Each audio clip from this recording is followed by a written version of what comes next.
வணக்கம். நான் உங்ககிட்ட இன்றைக்கி ஃபுட் ஹேபிட்ஸ் பற்றி பேச போகிறேன். How food habits prevents cancer. இந்திய ஃபுட் ஹேபிட்ஸில் பார்த்தீங்கன்னா ப்ரோட்டீன் டிஃபிஷியன்சி ரொம்ப காமன். ப்ரோட்டீன் சொல்கிறது பார்த்தீங்கன்னா புரதச்சத்து அது ரொம்ப கம்மியாக அதுதான் நம்ம மோஸ்ட்லி சாப்பிடுவோம். ஏன் ப்ரோட்டீன்ஸ் ரொம்ப important in prevention of cancer?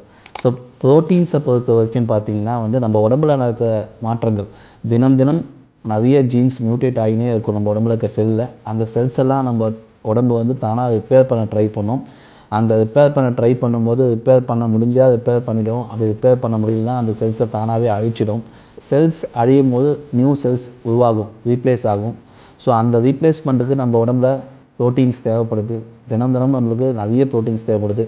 ஒரு நாளைக்கு 1 கிலோகிராமுக்கு 1 கிராம் ப்ரோட்டீன் நம்ம எடுக்கணும்.